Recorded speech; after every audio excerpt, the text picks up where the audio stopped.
Mornings on 2 is hitting the road for a zip trip to Livermore.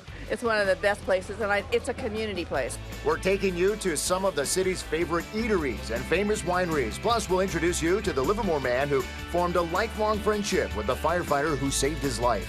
It was emotional and unforgettable. And we're playing Zip Trip Trivia with those who know. When I moved here, there were 7. And those who don't. It's pretty easy. Sorry, I'm terrible. You don't have to put that on. Okay. Well, you're 0 for 3, but we appreciate it. As Mornings on 2 takes you on a zip trip to Livermore.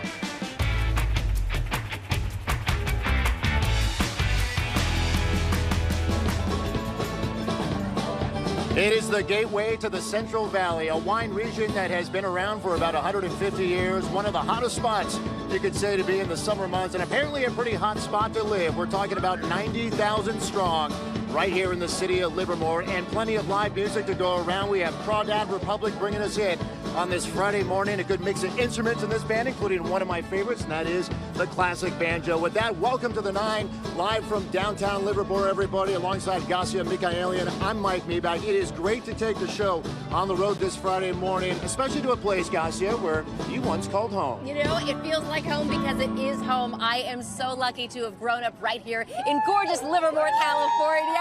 Cheers for the band and for my hometown. When I grew up here 100 years ago, Mike, we used to call it affectionately a cow town, and it is no longer that. Livermore has grown and changed, and even though I recognize so much from the place I grew up, there are so many new things that are drawing people, not just from the Bay Area, but from around the country and the world, right here to gorgeous and warm Livermore, California. I tell you what, we packed our bags up and we came out here. We brought a few co-workers of ours. Right. Our co-anchor, Sal Castaneda, is out and about.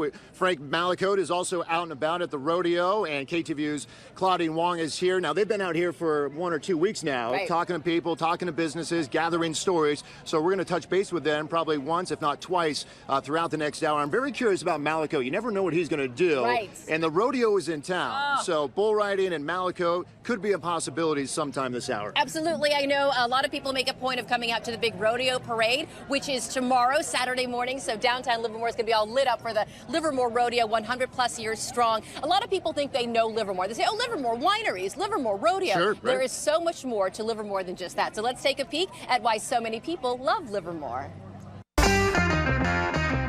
Sitting on the easternmost edge of Alameda County, Livermore is home to some of California's oldest vineyards, 2 world-renowned national laboratories, and the longest burning light bulb in history.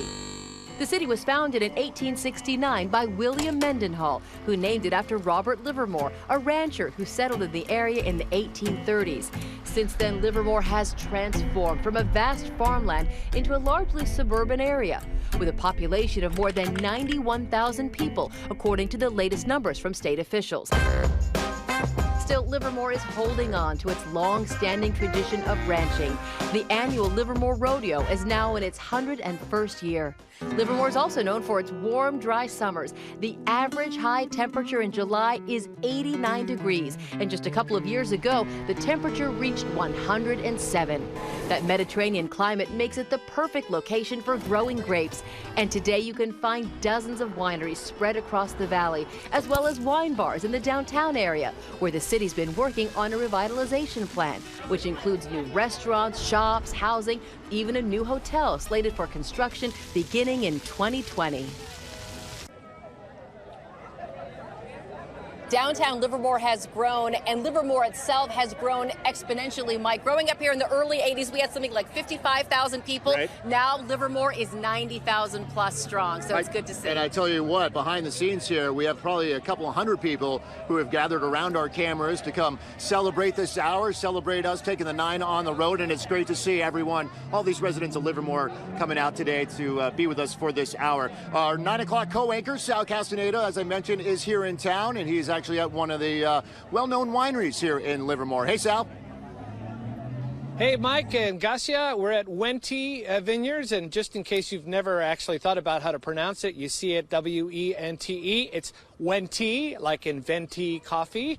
I got that from the CEO herself, who's going to be joining us a little later on, to taste some wine and talk about this beautiful facility they have here on Arroyo Road. Now, Wenti has two facilities. This is the tasting room. We're also going to talk about some of the food that you can find in Livermore. I went to two, I would say, almost iconic places that everyone in Livermore seems to know. I tasted some of the food. And we're also just going to talk about, what the mood is at these establishments and how people in Livermore are eating very well. And I tried that too. So it's going to be fun, and we're going to show you some of this beautiful campus they have here at Wenti. That's coming up a little later on. So Garcia and Mike, we have a little bit more coming out here from beautiful Wenti. I love it. Very good, Sal. We'll check Thanks, in with Sal. you in just a few. I think I went to school with one of the Wenties 100 million years ago. Stop it. It's one of those It's like names. 10 years ago, Well, no, Garcia. thank you. I knew I liked you. Wenti is one of those names that was certainly known here in Livermore, but now over the years it's become known nationwide and worldwide. There are so many little hidden gems here in Livermore that many people don't know about. And even those of us who've spent our entire lives here maybe don't know everything there is to know about this town. So for that, let's go ahead and talk a little bit of Livermore trivia. And our Frank Malacote is at the rodeo grounds, and he took some Livermore questions out on the road to see what you know. All right, good morning, guys. I'm here in the rodeo pen, getting ready to rock and roll here. Livermore, as you mentioned, has been around for a long time, 150 years. A lot of culture here, a rich history from the wineries to the Spanish influence. And oh yeah, this is a cowboy town as well. The rodeo kicking off today. Well, more on that coming up shortly. But first, I did take to the streets here in Livermore to find out what Livermoreans really know about their town. 96,000 acres of wine grapes grow in the Livermore Valley. Within plus or minus 5, how many wineries are in the Livermore Valley? It's increased a lot. I'm going to say 62. Oh, gosh. 320? Wow. 70. Oh, wow. Must be 50. Ding, ding, ding. Yeah? You got it. All right on the right. You're nose. kidding me. No. That's crazy. Wow, when I moved here, there were 7. Yeah. Well, times have changed. Well, I haven't gotten to all of them. The Lawrence Livermore Lab has the distinction of creating our planet's 116th atomic element. Can you name it? Is it Carnegie? Livermorium. What was that? Livermorium? Oh, I didn't even have to ask the question. How'd you know that? Well, Because I thought it was cool. I can picture it now, yeah, Livermorian. It's cool. Do you know what it does? No clue. Neither do I. Take Livermore and add auditorium to it. What do you get? Livermorium? Oh, very good. Is that right? That was right. Finally. He's one of baseball's tallest players, Hall of Famer, won over 300 games, and he was raised at Livermore and went to Livermore High. Who is he? Not Raleigh Fingers. No. I don't know. Oh, boy. I know he's a baseball player, Randy. Randy. Starts with a J. God. O-H-N. Johnson. Very good. Yeah, Randy Johnson. Oh, yes, he went with my son. Oh, come on. Jackson. Close. Jefferson. Close. Adams. Why another J? How about Johnson? Johnson. You had the president right. All right. Randy Johnson. Randy Johnson. Yes. Randy Johnson. Randy Johnson. But Mark Davis went here too and won a Cy Young as well. So there you earlier than Randy Johnson. So you can look that one up. The Centennial Light's been burning 100 plus years at a fire station here in Livermore. It's never officially gone out. What year did it start to burn? 1899? Close. Oh. Close. Well, I've seen it. Does that count? No. I don't know, 1896. 19. Good. Oh, good. One. Yes! 1907. Close. 1901. Wasn't this fun? Yes. It's over 5. Woo! Do I win for not getting any? No. Well-known news anchor. You probably know her. She grew up here. What's her name? It's not Sal. Not Sal. I've been watching Sal for years. Garcia, Michaelian, I know. Oh, you could say her name. Oh, yeah, sure. She went to Granada. I went to Livermore. Okay. Sue Ellen's time is All right, Garcia, they know you well here. I'm proud to say I talked to a dozen people. 11 out of the 12 say we are proud of Garcia. We know she is a Granada High grad and grew up right here in Livermore. As for Mike Meback, not so much. I'm kidding. We are 50 miles east of where I went to high school. Right. All right, we'll catch up with you in just a few. We're going to hear more about the Livermore Rodeo, which is coming up this weekend. The big rodeo parade is tomorrow. I have to say, I'm just about to start sweating here. We're in the bright sun. We're at the downtown fountain, Lizzie Fountain in Livermore. And we hear the tunes behind us. And we have a big guest coming up in a minute, Mike. That's right. Still to come here on the 9. He is the leader of the city. He is a man who is respected by many who live here in Livermore. We're talking about Mayor John Marchand, a man who has a vision for this city. We'll be talking to him live next. As Mornings on 2, the 9, live from downtown Livermore, is back after the break.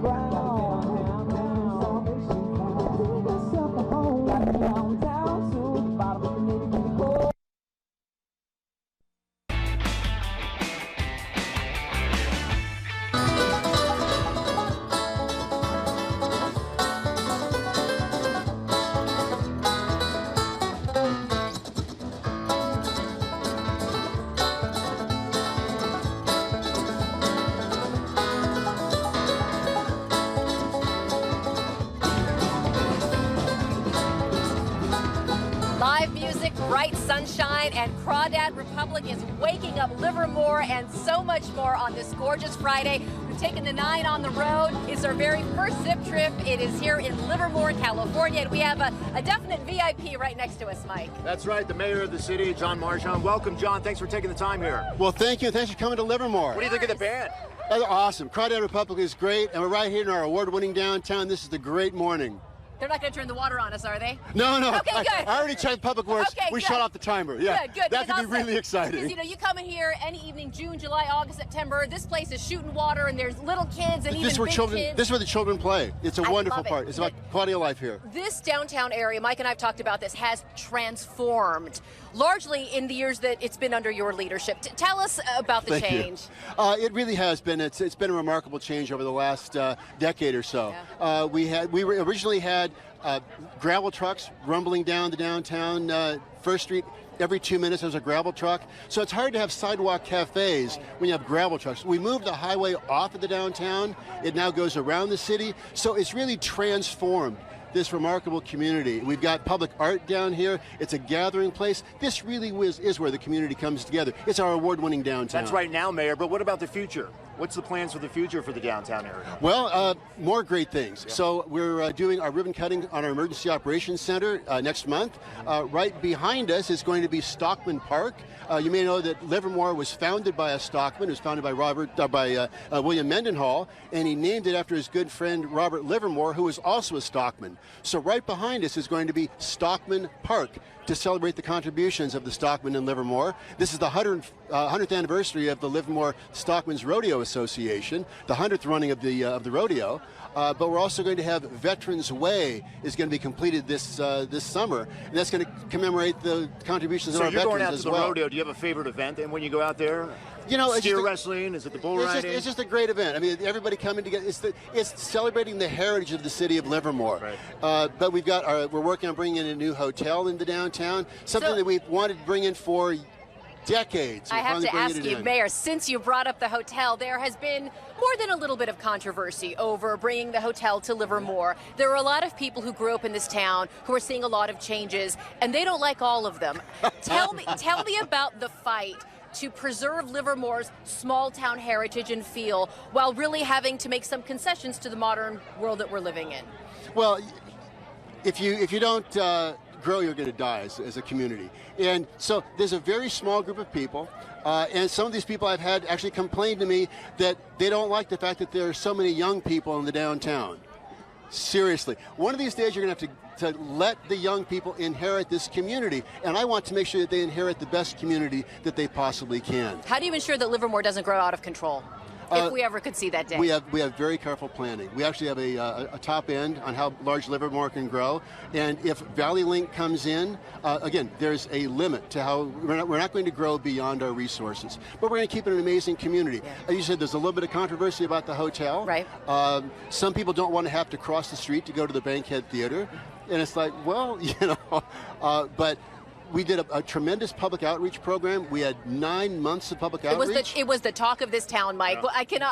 How many family dinners? 9 months of public outreach, and almost unanimously, people agreed that the hotel had to have an iconic presence on South Livermore Avenue. And that's where we're going to put it. One thing I'm curious, Mayor, is because obviously it's very expensive to live here in the Bay Area, no matter what city you're in. But with that, property tax has gone up. You guys have a surplus. Do you like to spend that money, or are you more of like, hey, let's tuck it away? In the words of my city manager, there is no extra money. Right. You've got we have, believe it or not, there's $2.5 billion worth of assets in Livermore. And our budget is about $118 million a year. Yeah. Do the math. If you got to do a replacement of all those assets, and you got $2.5 billion in assets, and you still need to operate in police and fire, because our #1 priority is public safety in this community. So you have to be very careful about the allocation of those resources. There is no extra money. Hey, I hear if you're not going to be mayor, you know a little bit about acting. Right. You like to dabble in that, right? I've had a lot of fun with it. And politics is just low theater. Right, exactly. Mayor, I appreciate your time. Thanks for joining us. Thanks for hosting us this morning for the 9 here. Thanks for coming to Livermore. Absolutely. We love Livermore. We're about a stone's throw from some wine bars, some good barbecue, some pizza. There is so much to savor about Livermore, California. We will have the taste of our town coming up in just a few as CRAWDAD Republic plays us out. We'll be right back.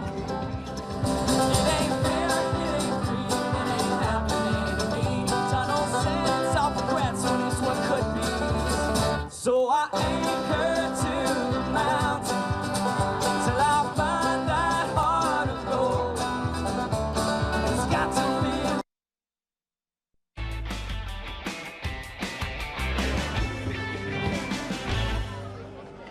And welcome back to the 9 from downtown Livermore. Garcia, you and I started back in March of 2005 here at KTVU, just about a week apart. And I quickly learned a lesson. Even though I grew up here, you think you know a lot, but I didn't. What I was talking about was Sonoma and Napa during the harvest season. Right. And I got a phone call from a viewer that said, hey, don't forget about us out here in Livermore Valley. We also have vineyards, and I also got calls from the Santa Cruz Mountains as well. And that was a lesson because I didn't know that, at the time. I didn't know they had so many wineries out here. Right. KTVU Sal Castaneda knows a little bit of something about it. He's been tasked with getting a little bit of a taste of the town, not just the wine, Sal, but some food out there as well.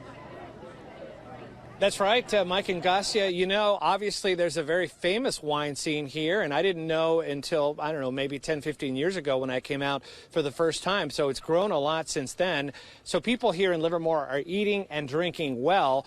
But another thing is we have a lot of restaurants here in Livermore. As a matter of fact, there are too many of them for me to try, but I got a sense from the locals which ones I should go to. So we decided on 2, and this is what I found when I went out to get a taste of the town.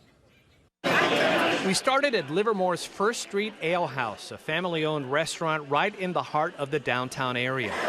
Craft beer is on full display here with 28 beers on tap, a selection for everyone from IPAs to lagers. First Street Ale House has been open since 2000 and has become a popular gathering place for the locals, young and old.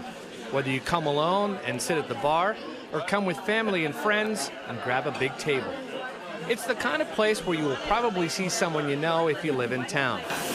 And as for the menu, it offers a lot more than just bar food, and that food keeps bringing people back. Oh, we come here all the time. We're here every other week.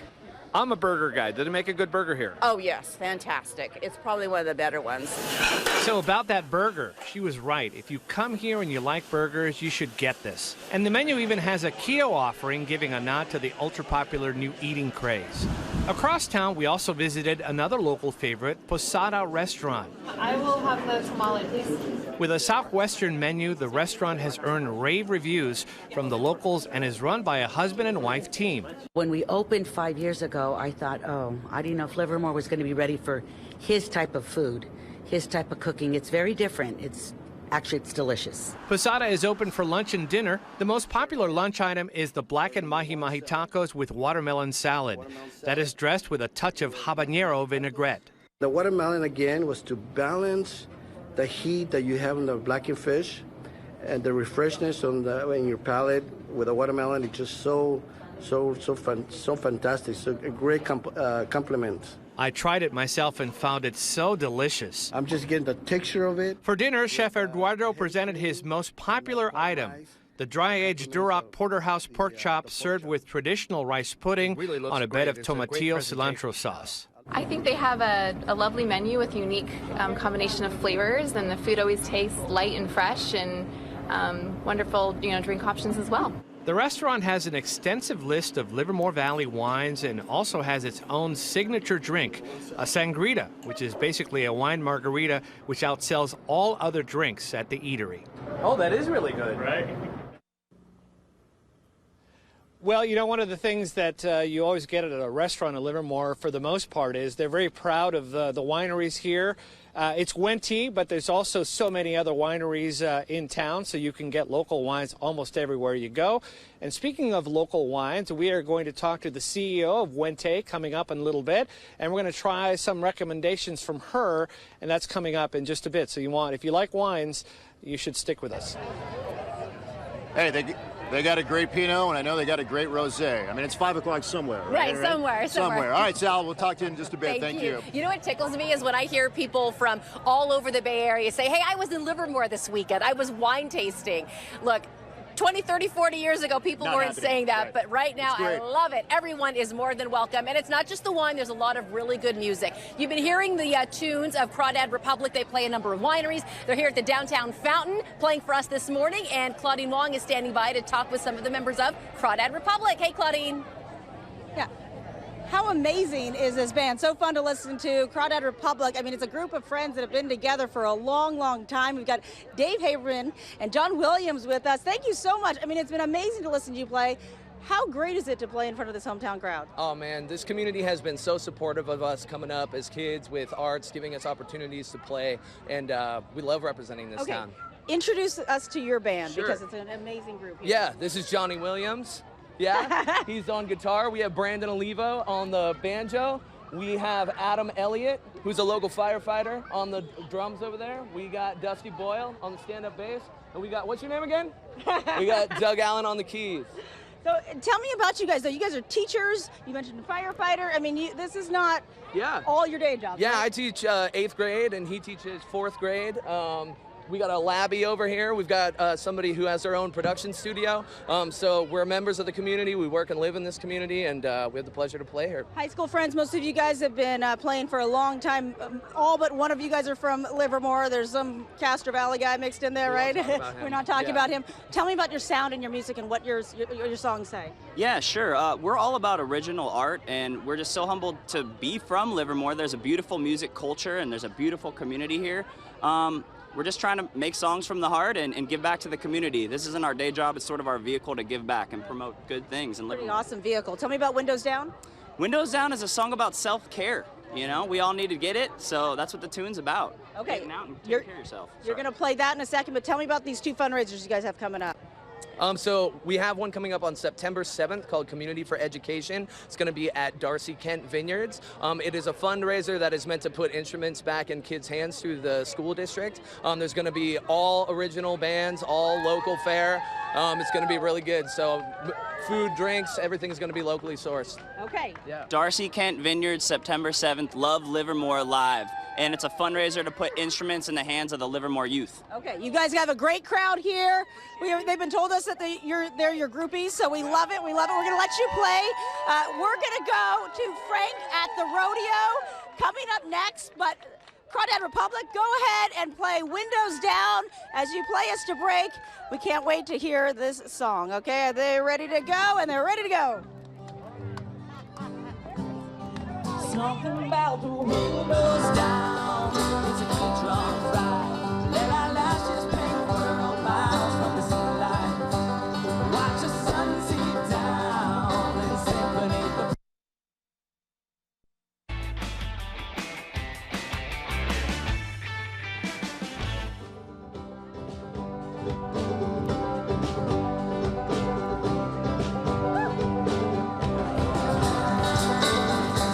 Welcome back to the 9 live from downtown.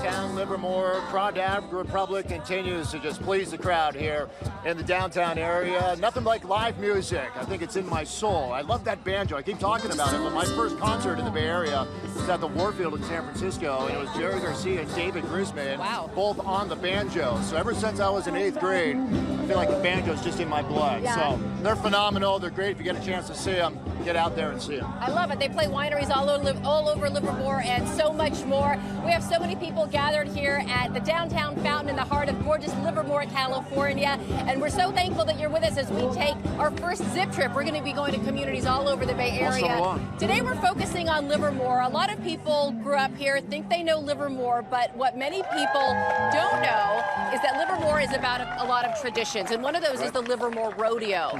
I know people come out here for the wineries, come out here to dine on First Street, but a lot of people don't come to the rodeo unless they grow up here. I know you have been to a rodeo, but not this one. Am I right? Yeah, my first job, I was a photographer working in Topeka, Kansas. You know, I'd never been to Kansas, obviously. Right. And there was this big thing called a rodeo that one of my friends took me to, and so I went. Right. Next thing I know, I see a human being jumping off a horse and trying to wrestle a steer. Yes. And I was, in a way, kind of hooked. Absolutely. I said, I like that. I don't think I'll do it. Right. But I like it. I would like to So, watch it was that. fun. If you would like to watch that, you have your chance because this weekend is the 101st Livermore Rodeo. Family night was last night. The big rodeo parade is tomorrow morning at 10 o'clock through downtown Livermore. Our Frank Malacote is at the rodeo grounds at Robertson Park in Livermore, and you're standing by with a bit of rodeo royalty, Frank. That I am. Yeah, the rodeo's turning 101 years old today. It kicks off tonight officially at 5 o'clock. Gates open at 7 o'clock. The Extreme Bulls will be running. And, you know, no rodeo's complete unless you have a rodeo queen, and I've got one right here. She is Morgan Laughlin. She is Miss Livermore Rodeo Queen. How are you? Good, how are you? Well, tell us, what does that curtail? What are you doing this weekend? This weekend, I'm promoting. I'm going to be here all weekend, carrying sponsor flags, talking to the crowd, doing everything that I can do to help out. All right, and rodeo is nothing new to you. You come from kind of a cowboy family, 6th generation Livermorean, right? Yes, 6 generations here in Livermore. And you learned how to ride horses at a very young age, didn't you? I learned how to ride when I was 10 years old. 10 years old. And you do some of this stuff as well. You I do. Barrel racing? And, I barrel race. I high school rodeoed for 4 years. I did the reining cow horse and the barrel racing, and God willing, I'll be able to college rodeo one day. There is college rodeo out there. Yes, it's a big deal. What is it about being a part of the rodeo and participating? Why do you love it so much? Well, once you start, you just get hooked. There's a sort of romance to it that you just can't give up. I know. You have me with the Zach Brown band, Little Chicken Fry. People, you just get in the mood here, don't you? Oh, most definitely. And what can people expect tonight with the Extreme Bulls? A lot of excitement. This is the first year that we've had it. It's all bull riding. It's the best bucking stock, the best cowboys, and we'll have some fun entertainment for them as well. All right. And your sister was also a queen as well, right? Yes. In 2015, my older sister was the Livermore Rodeo queen. Okay, now your name is Morgan, but that's not a name after a horse, right? No. No. We won't go where that came from. No. And you lost your voice a little bit. You got a lot of talking to do this weekend. They keep me busy around here, so a lot of talking. And would you rather wear a tiara or a cowboy hat? Oh, most definitely a cowboy hat, a sharp-shaped one for sure. All right, all right. Well, hey, real nice chat with you, and all the best tonight. Thank you very Morgan? much. It was nice to meet you as well. She is Morgan Laughlin. She is the queen of the rodeo all weekend long, and I highly recommend coming down. You feel a vibe down here. All of a sudden, you're on 680, you make a couple of turns, and you think you're in Texas. It is Cowboy Town here, and come join it tonight. Gates open at 5, and at 7 o'clock, the Extreme Bulls, and I've seen a few of them. They look angry. Back to you guys. Very good, and we cannot forget the big rodeo parade tomorrow morning. We come every year, we stop at the donut wheel, get our treats, and then find a great spot, and I love to cheer for my old school bands, and I also love to wave back at the rodeo queen, so. Hey, rodeo on one side, you got wineries on the other, so plenty to choose from. Let's go back to Sal Castaneda right now. He's over at Wente. Hey, Sal. Good morning, Mike, and everyone there. You know, one of the things about coming to Livermore is the first time I came to Wente, I was just amazed by their beautiful property here. We're on the Arroyo Road property. They have two, but this happens to be my favorite. And nice enough to join us this morning is the CEO of Wente Vineyards, Carolyn Wente. That's right. fourth generation, and so excited to have the fifth generation of Winties in and managing the company as well. When it comes to the Livermore Valley and this property, the Winties have a great history in this town. We really do. My great-grandfather came here in 1883, and today we have 4 of the fifth generation family members in the business. One making wine, one growing grapes, one doing some supply chaining, and the other working with our family foundation. So when we came here a few weeks ago, I got another tour again because it had been so long. We got a tour of the beautiful barrel room where you can go in and see the barrels of wine, and it's just majestic. Go in there if you're taking pictures, and there's also underground caves. There's just a lot to see on this property. What do you use this property for mostly, besides tasting wine, of course? Well, we love having people come visit the winery and the greater Livermore Valley. There's so many things to do and see here, but on this property in particular, we do a wonderful summer concert series. In fact, the first one starting will be in July, and there's 12 of them this summer, so that's a great experience for food and wine. We are at the end of June reopening our new wine experience, which is called the Vineyard Table Tasting Lounge, and it's going to be a really fun place to experience great wine and great food and have just a relaxed, sociable way to enjoy wine country, right? Because it's about getting out of town and coming to the vineyards, learning about how wine's made, and so all of those things we do here on property. All right, well, you have some wine set out for us, and even though it's about 9:30 in the morning, I'm ready, Carolyn. You're all I'm in. ready. You're all in. I'm all in. Okay. I'm all in. All right. So can we start here and tell me what you've poured for us? So traditionally we start with white wines because you go from white to red. So Wintie Vineyards is very famous for our Chardonnays. So we selected 2 Chardonnays to start with. Okay. One is our Morning Fog Chardonnay that is Okay. grown here in the Livermore Valley. All right. Stylistically, beautiful ripe apple citrus notes to it, a little bit of oak aging, but a beautifully balanced wine. Then the second is our Riva Ranch Chardonnay, which is an expression of our vineyards from Arroyo Seco down in Monterey County. This is one of the local town favorites, and up and down the 680 corridor. We call it the Riva Ranch Chardonnay. Pardon my reach. This might be a little That's awkward. okay. But I was born awkward. Thank you. And I'd love to see you tasting at that 9:30 hour. And last but not least is our beautiful Charles Wetmore single vineyard Cabernet Sauvignon. And the Livermore Valley is really historically known for having produced some of the first vines, or clones as we call them, of both Chardonnay and Cabernet. So there's a lot of rich history if you come to visit that you can explore here in the Livermore Valley. I really like cabs myself, so here we go. Rich, Wow. lush, great deep dark fruit, beautiful structure to it. It's good. Perfect, huh? It's good. It's perfect. And one of the things I want to tell our viewers is that Wintie isn't the only game in town. You actually have a lot of friends, as you would call them, friends, just small vineyards here, medium vineyards, and then yourself. So does everyone really know each other and get to know each other?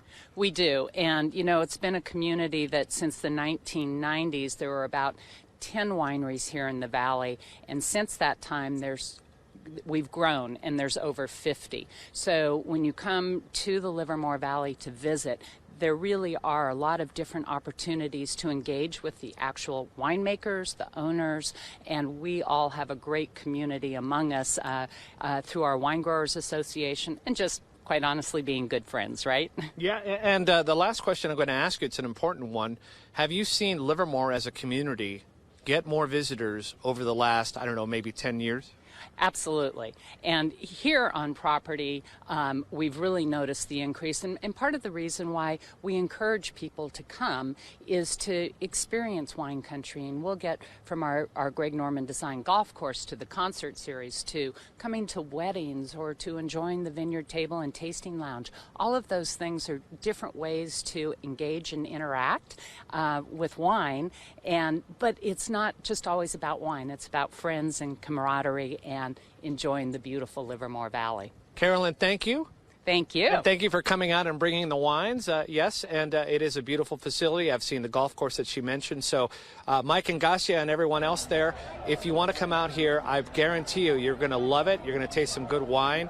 And the weather today is just beautiful. So you might want to, even if you're watching at home, you might even come today. Yeah, why not? If you had to pick real quick, your favorite that you tasted there, Sal? My favorite that I tasted by far was the Cab. But I'm a Cab guy. That's kind of a, I'm a red wine guy. Nothing wrong with the Shards, but I'm a Cab guy. Hey, sunny day like this, I'm going to have to go Shard. So we got a Cab, we got a Shard, we got it all. They have it all covered. All right, Sal, thanks for that. Appreciate it.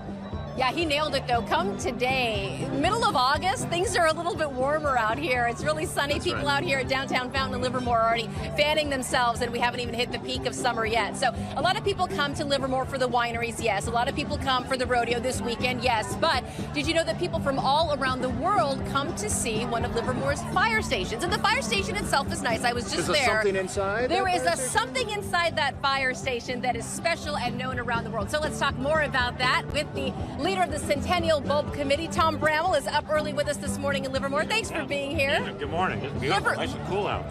Yeah, nice and cool by Livermore standards. Livermore has a distinction for having the longest burning light bulb. Tell me about it. Yeah, it is the longest continuous burning light bulb. It burns 24/7, right?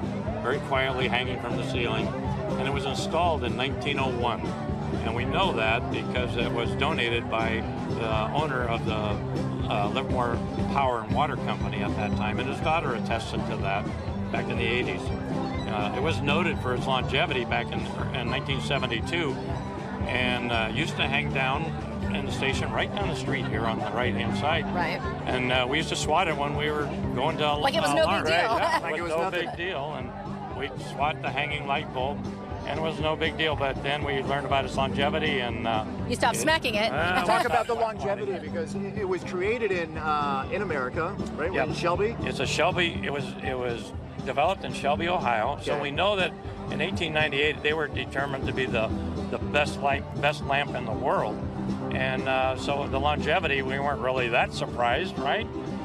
Except that Shelby went out of business in 1912.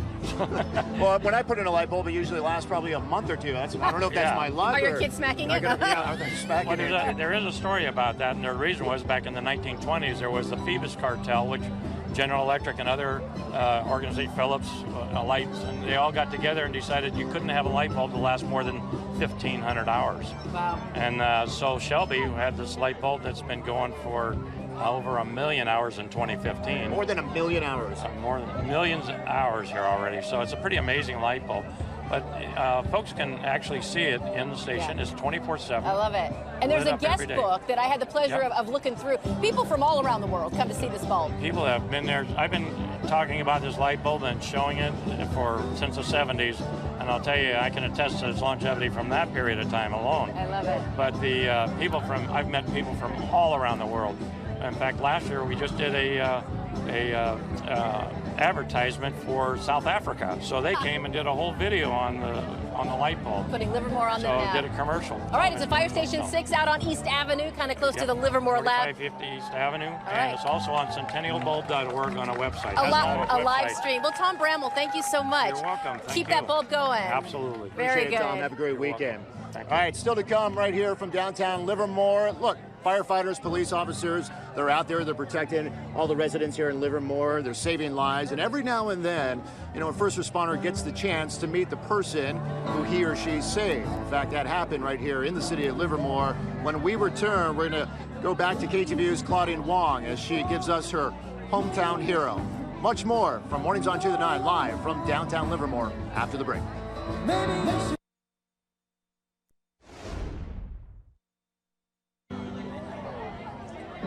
All right, welcome back to the 9. Claudine Wong joining us now. Nice work with the band. It's good to hear from them. so great. As I mentioned at the top of the newscast, you were out here a couple weeks ago doing some stories, and one of them is about a hometown hero. Yes, really a remarkable story of these two men who met in very frightening circumstances, really a life and death circumstance, and the friendship that has developed since has been really remarkable. The friendship between these two men began in a fight for life. I was on an overtime shift at one of our stations in downtown Livermore, Station 7. Scott Leathers had headed to this urgent care because he knew something was wrong. During that drive, while talking to his wife, he started to panic. We talked a little bit, and then it really started getting bad, the chest pains. My arms started aching. I really started sweating, shortness of breath. And it got to the point where I couldn't understand him. He was out of breath. Doctors at the urgent care knew Scott was having a heart attack and needed to get to the hospital. They called 911, which means both an ambulance and firefighters respond. And that's when Scott first met firefighter-paramedic Gustavo Trejo. He was stable. His vital signs were stable. He was very calm in his voice, and he was trying to keep me calm. Because he was stable, it would have been routine for Gustavo to let the paramedics take Scott onto the hospital.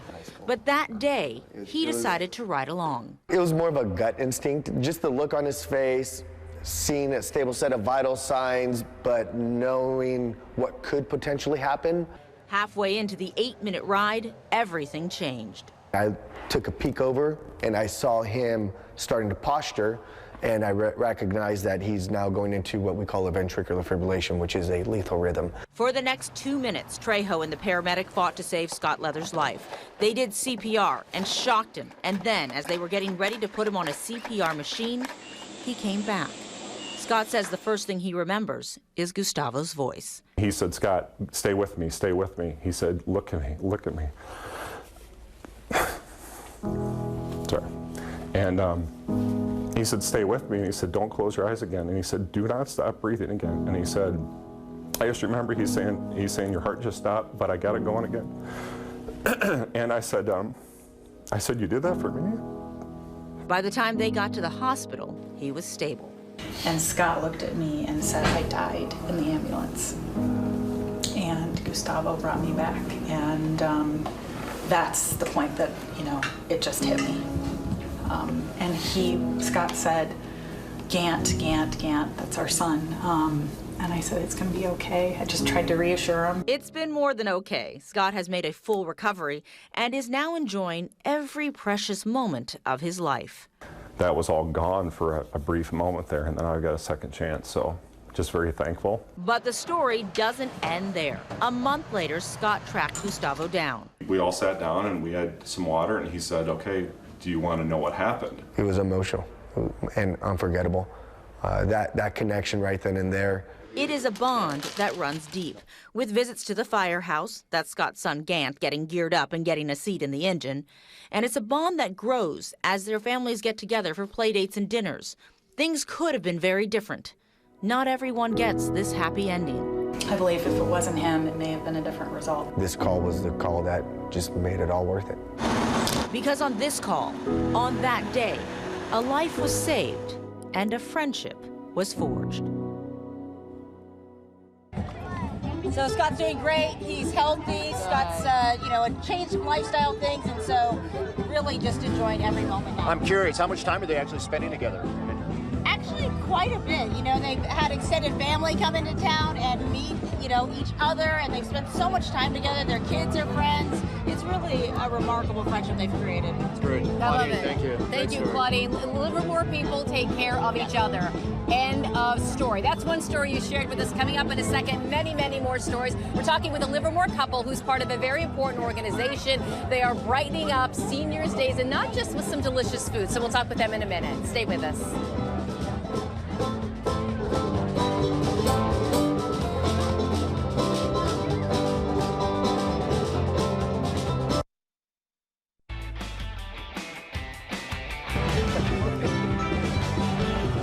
Downtown Livermore is alive this Friday morning. Look, if I said downtown Livermore is alive on a Friday night, we know that. Is it 100 degrees? It kind of feels like 100 degrees. It may feel like it's 100 degrees. I believe that's on Sunday, so not quite there yet. I was going to say, come back here in mid-August, it'll be 107 degrees. So it's a gorgeous morning. We've taken the 9 on the road. It's our very first zip trip, and we're here in gorgeous downtown Livermore at the Downtown Fountain. We talked a minute ago about how people from Livermore help each other out. Yes. And that is so true with the couple we're about to meet. I'd like you to join me in welcoming Matt and Emily Stout Garcia and their little 5-year-old daughter Annalise to the 9. Thank you for being with us. You guys are volunteers with Meals on Wheels. That's right. And you deliver food and care to homebound seniors and others. Tell me, Emily, why you chose Meals on Wheels for your family's mission. Well, it actually just started with a simple volunteer event making cards, Thanksgiving cards, to go along with the meals. And then after that experience, I looked more into the organization itself and their mission of delivering hot, nutritious meals to homebound seniors. And after that, when I found there was a need in our own community, I was like, we have to do this. So I started volunteering, and then federal funding cuts happened, and so I said, Matt, they need help. Let's go. Matt, get on board. Annalise, you too. A lot of people, you know, Mike and I were talking about Livermore, and there's a lot that people know about Livermore, and it's an awfully pretty, shiny town. Many people don't realize that there is a need for services such as Meals on Wheels. Can you tell me a little bit about that? Yeah, I mean, food insecurity is hard to see, and our seniors that are homebound, it's hard for them to meet their care with a hot, nutritious meal all the time. So that's where we come in and fill that gap. Can you talk about people watching right now, Matt? What can they do at home to help you two and help the organization? You know, the biggest thing that the organization needs in general is just more volunteers. I mean, we deliver to 14 people on our route. You know, Emily does it on Wednesday, I do it on Friday, the same people. But there's 6 different routes here, there's 6 different routes in Pleasanton. So volunteering is the biggest thing, you know, and financial donations are always appreciated. But that human connection, of seeing the same pair of eyeballs, how are you doing? Yeah. How is your, you know, I imagine that's invaluable. It is. I actually just had a gentleman that I delivered to a couple weeks ago with Annalise. And she got out of the car and she went over to go knock on his door while I was getting the food out of the car. And, you know, by the time I got up there, he was already talking to her. And I asked him, you know, hey, how are you doing today? And he's like, well, I was having kind of a rough day. But he's like, after talking to her, he's like, I'm doing a whole lot better. Oh, I love it, this little doll. Well, you know what, Annalise, good luck to you in kindergarten coming up at Jackson Elementary. Future reporter over there, too. I think so. She's doing great holding going to take my job in about 15 years. Thank you so much, Matt and Emily Stout-Garcia and Annalise. Thanks for coming, Livermore. Thank you for joining us. Like I said, this is just one of the many examples we could give you, as I hope we have been giving you all hour long. We're going to be out there all summer long doing these zip trips of all the cities out there that we're looking forward to. I'm looking forward to South San Francisco. South City? I played football against that high school out there, and it was a good game, and I remember waking up the next morning a little bruised. Okay. So I'll never forget South City football. Okay, we'll find that guy, bring him back. Thanks so much for joining us here in gorgeous downtown Livermore, our very first zip trip on the 9. We're back with more throughout the summer. So thank you for joining us. Have a great day.